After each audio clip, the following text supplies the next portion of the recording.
Today, Cardfighters, I'm going to discuss what I believe the 3 cards that are needed to make Nebula Knights competitive.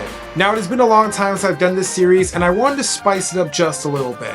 Thanks to the website Custom Card Maker, which I'll leave in the link description below, I was able to actually create these custom cards directed by me, which I believe would take Nebula Knights from nay to yay. It definitely will be different from my prior take on doing this video. I'm going to be quick about these cards as I'll have physical examples to discuss what I want and what I believe these decks need to be successful.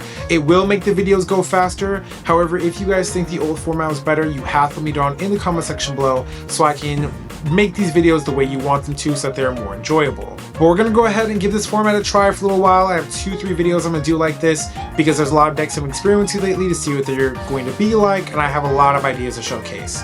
Now, I'm done yapping. Let's finally get into it. Nebula Knights are a Keter Sanctuary archetype that specialize in using battle phase trigger checking to gain control effects, power, and other abilities. They discard a lot of cards from their hand, specifically other Nebula Knights or the cards like triggers or normal units to gain these effects as cost, as well as rely on their Vanguard Sirius to set up for their Corleana sideline. Now, this is a 3-card sideline that gives you power, deck stacking, as well as more control options in the deck to trigger all of the effects of your other Nebula Knight rear guards. While this sounds great, the key problem with Nebula Knights right now is the fact that it is a bit of a mixed bag. The Vanguard does not unlock its full power until Persona Ride, and this deck has horrible card advantage and resource management. Because this is the first wave of support, the deck is receiving a promo, which is going to be a huge step in their consistency, but unfortunately it will not be enough to make this deck top tier. Now, a quick reminder about these videos: when I do discuss what I believe a deck needs to be competitive, I am discussing what I believe a deck needs to go from low tier to top tier. As in, this is a deck you will see in the top 5, top 3, S tier, or maybe A tier of whatever meta it might be. But we're trying to create 3 important cards that can really take the deck from its low tier level to its next tier level, and these next 3 cards I have ready are going to fix all of the issues that we've just discussed, which the first one being my personal favorite to talk about: resource management and card advantage.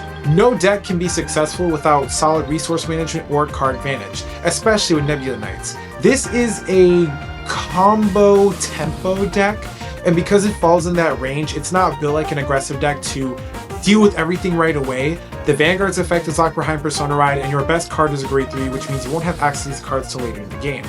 Therefore, we're going to need something to help maintain our resources until we get to that point. I believe that the grade 1 I've created, which is Nebula Knights of Divine Resolve Karista, is a great step in this direction. Now, Karista has 2 very simple but powerful effects which rate as the following. She states, auto when this card is discarded from your hand during your turn. If you have a Vanguard Nebula Knight in its card name, you may call this card to rearguard circle. If you call the card, this unit cannot attack until the end of turn.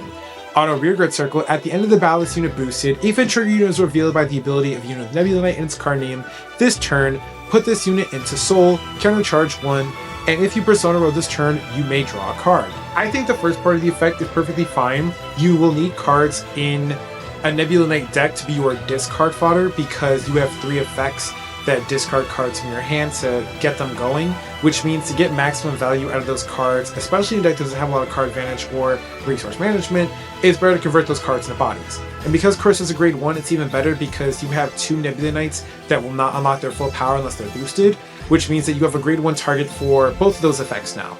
Karista obviously has a resource management effect. Putting it to the soul and countercharge means a soul charge 1 and countercharge 1. Because she can call herself from being discarded, that also means she's a free body onto the board as cost of one of your effects. And then, once again, because the Vanguard Sirius does not unlock its full power until you hit Persona Ride, you will also get additional draw from that. That means that on your turn 4, you will be able to draw a card to make up for her, and she becomes completely free at that point, which I think is fair, especially right now with our Vanguard only essentially being able to get a body onto the board and get a restand. I think that especially in a deck like this, Karista is a completely fair card.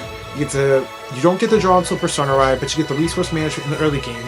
So your Corleana is live, your Hargrenga is still alive, and then Sirius is still alive, and then your other card effects that are battle phase that might be non-Nebula Knight units are active. And then obviously another key part is the fact that she is a Nebula Knight, of course. We want more Nebula Knight names in a deck that obviously cares about the rear guards and what they are, especially with our Vanguard's main ability, which we don't get once again until Persona Ride. Now that we have resource management covered with Callista, it addresses the second problem of Nebula Knights, which is their offensive strategy. Now, Nebula Knights is a 4-attack deck that once again does not unlock its full power until you hit Sirius. You are relying on the effects of your Grade 1 Corleonis, your Grade 2 Hargrenga, and your Fulmaru in the early game to help set up the top card of your deck so that you can get triggers or power, or at least make your Sirius turn not as bad as it could have been until you hit that Persona Ride turn, so that this way you can stack the deck properly and guarantee yourself triggers and whatever type of card you want on the top of your deck to benefit from your Hargrenga and Corleonis' ability to continue stacking the deck or retire your opponent's units. To minimize this problem and maximize our offense, I have created the following card, which is Nebula Knight of Armory Magic Calder, to boost our offense. Now, Calder has two simple effects, the first one reading as Nebula Knight of Armory Magic Calder, continuous rearguard / guardian circle. If you have a Vanguard Nebula Knight in its card name, this unit gets shield plus 5,000. And if your opponent's Vanguard is grade 3 or greater, it also gets power plus 5,000, active on opponent's turn 2. Auto rearguard circle, once per turn, when this unit attacks a Vanguard while boosted by a unit with Nebula Knight in its card name, costs energy, blast 3, and discard a card from your hand. Reveal the top card of your deck. Choose one of your front or rear guards and stand it, if that is a trigger unit. And choose one of your opponent's front or rear guards and bind it if not. Put the revealed card on the top or bottom of the deck. Now, Calder adds a huge offensive and defensive boost to this deck.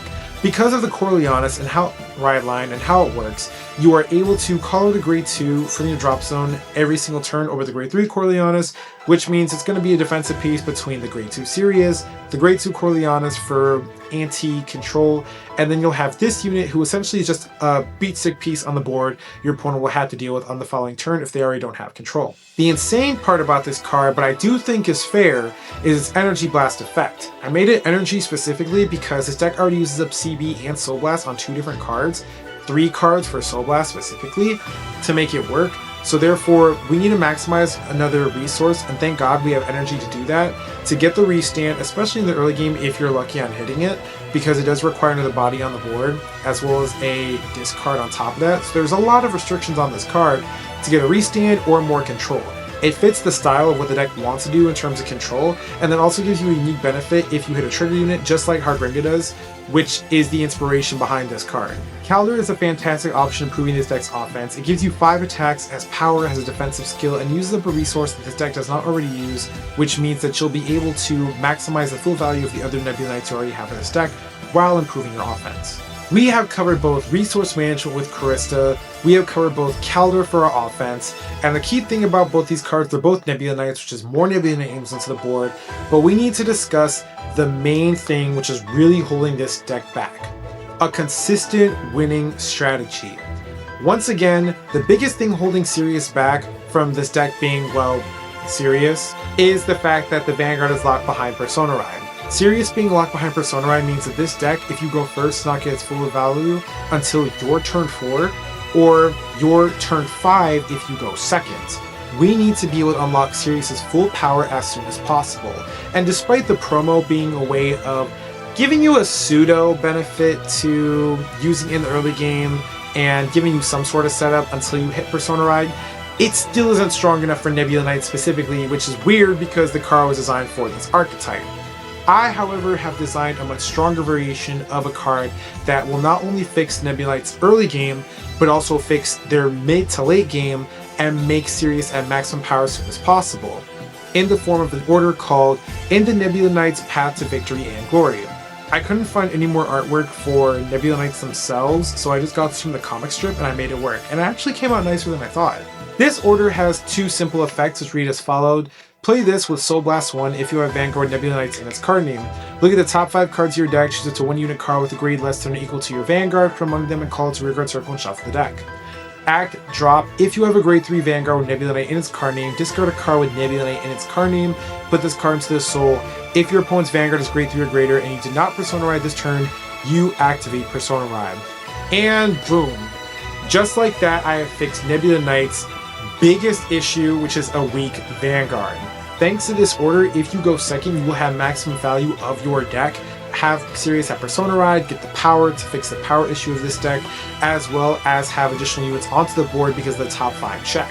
Unfortunately, Nebula Knights cannot take advantage of the order package that we all know Keter Sanctuary is legendary for, and I figured that having it this way would make it a lot better. Now, I did make it a Soul Blast because this card is locked into an archetype. I think that makes it fair. If it was a Counter Blast or maybe an Energy Blast before, I think both are fair. But I will say that my inspiration for this card was the very broken Scarlet Flame order for Dragonic Overlord. And that card is only an Energy Blast and locked into the name of Overlord. So I think a Soul Blast for this isn't that bad. These 3 key support pieces that I have created have fixed both our resource management, our power and offense, as well as our weak Vanguard and our winning image. We now have a way of getting all of these within 3 cards, and I think that these cards have very fair, simplistic, and both powerful effects to take Nebula Knights from dog tier to top tier. But I am curious to hear what you guys think about these cards I've created. If you think I could have done better or even pushed it harder, please let me know down in the comment section below and let me know if you enjoy this format of these videos. With that being said, I am your host Prime Vanguard. I'll catch you later. Peace.